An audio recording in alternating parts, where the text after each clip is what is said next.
सभी प्रियजनों को मेरा नमस्कार। आज हम इस वीडियो के माध्यम से जानेंगे गोपा अष्टमी के पर्व के बारे में। क्यों मनाई जाती है गोपा अष्टमी और कैसे शुरू हुआ ये पर्व, जाने इस वीडियो के माध्यम से। हिंदू संस्कृति में गाय का विशेष महत्व माना गया है और उन्हीं को समर्पित है ये गोपा अष्टमी पर्व। धार्मिक शास्त्रों के अनुसार दिवाली के ठीक बाद आने वाली कार्तिक शुक्ला अष्टमी को गोपा अष्टमी को पर्व के रूप में मनाया जाता है। पौराणिक मान्यता के अनुसार इस दिन भगवान श्री कृष्ण ने गौचारण लीला शुरू की थी।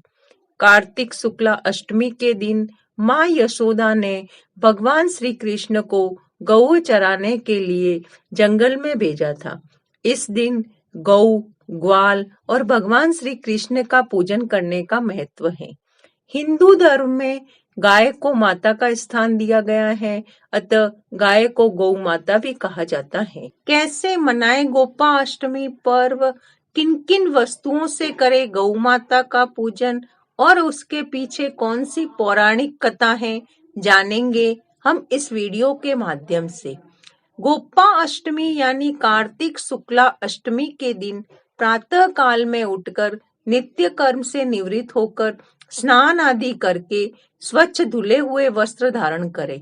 उसके बाद प्रातः काल में ही गायों को भी स्नान आदि कराकर गौ माता के अंग पर मेहंदी व हल्दी के रंग के छापे आदि लगाकर सजाए।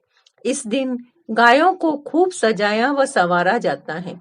इस दिन बछड़े सहित गाय की पूजा करने का विधान है। प्रातः काल में ही धूप, दीप, पुष्प, अक्षत, रोली, गुड़, जलेबी आदि वस्त्र तथा जल से गौमाता का पूजन किया जाता है। धूप व दीप से आरती उतारी जाती है। इस दिन ग्वालों को उपहार आदि देकर उनका भी पूजन करने का महत्व है। इस दिन सभी परिवार के लोग गौ यानी गाय की विधि विधान से पूजा करते हैं। इसके बाद गाय को चारा आदि डालकर उनकी परिक्रमा करते हैं। परिक्रमा करने के बाद कुछ दूर तक गायों के साथ चलते हैं। संध्या काल में गायों के जंगल से वापस लौटने पर उनके चरणों को धोकर तिलक लगाने का विधान का महत्व भी है। इस संबंध में ऐसी आस्था भी है कि गोपा अष्टमी के दिन गायों के नीचे से निकलने वालों को बड़ा पुण्य मिलता है। गोपा अष्टमी की कथा। भगवान श्री कृष्ण ने जब 6 वर्ष की आयु में प्रवेश किया, तब एक दिन भगवान माता यशोदा से बोले, मैया अब हम बड़े हो गए हैं। मैया यशोदा बोली, अच्छा लल्ला, अब तुम बड़े हो गए हो तो बताओ क्या करे। भगवान ने कहा, अब हम बछड़े चराने नहीं जाएंगे, अब हम गाय चराएंगे। मैया ने कहा, ठीक है, बाबा से पूछ लेना। मैया के इतना कहते ही झट से भगवान नंद बाबा से पूछने पहुंच गए।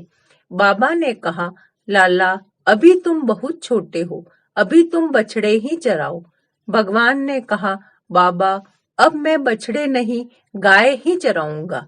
जब भगवान नहीं माने तब बाबा बोले, ठीक है लाल, तुम पंडित जी को बुला लाओ, वह गौचारण का मुहूर्त देखकर बता देंगे। बाबा की बात सुनकर भगवान झट से पंडित जी के पास पहुंचे और बोले, पंडित जी आपको बाबा ने बुलाया है, गौचारण का मुहूर्त देखना है। आप आज का ही मुहूर्त बता देना, मैं आपको बहुत सारा माखन दूंगा। पंडित जी नंद बाबा के पास पहुंचे और बार बार पंचांग देखकर गणना करने लगे। तब नंद बाबा ने पूछा, पंडित जी क्या बात है, आप बार बार क्या गिन रहे हैं। पंडित जी बोले, क्या बताए नंद बाबा जी, केवल आज का ही मुहूर्त निकला है, इसके बाद तो 1 वर्ष तक कोई मुहूर्त नहीं है। पंडित जी की बात सुनकर नंद बाबा ने भगवान को गौचारण की स्वीकृति दे दी। भगवान जो समय कोई कार्य करे वही शुभ मुहूर्त बन जाता है। उसी दिन भगवान ने गौचारण आरंभ किया और वह शुभ तिथि थी कार्तिक मास में शुक्ल पक्ष की अष्टमी। भगवान के गौचारण आरंभ करने के कारण इस तिथि गोपा अष्टमी कहलाई। माता यशोदा ने अपने लल्ला के श्रृंगार किया और जैसे ही पैरों में जूतियां पहनाने लगी तो लल्ला ने मना कर दिया और बोले, मैया, यदि मेरी गौएं जूतियां नहीं पहनती तो मैं कैसे पहन सकता हूँ। यदि पहना सकती हो तो उन सभी को भी जूतियां पहना दो। और भगवान जब तक वृंदावन में रहे, भगवान ने कभी पैरों में जूतियां नहीं पहनी। आगे आगे गाय और उनके पीछे बांसुरी बजाते भगवान, उनके पीछे बलराम और श्री कृष्ण के यश का गान करते हुए ग्वाल गोपाल, इस प्रकार से विहार करते हुए भगवान ने उस वन में प्रवेश किया। तब से भगवान की गौचारण लीला का आरंभ हुआ।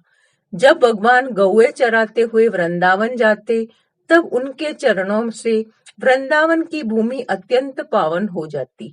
वह वन गौओं के लिए हरी भरी घास से युक्त व रंग बिरंगे पुष्पों की खान बन गया था। राधे राधे।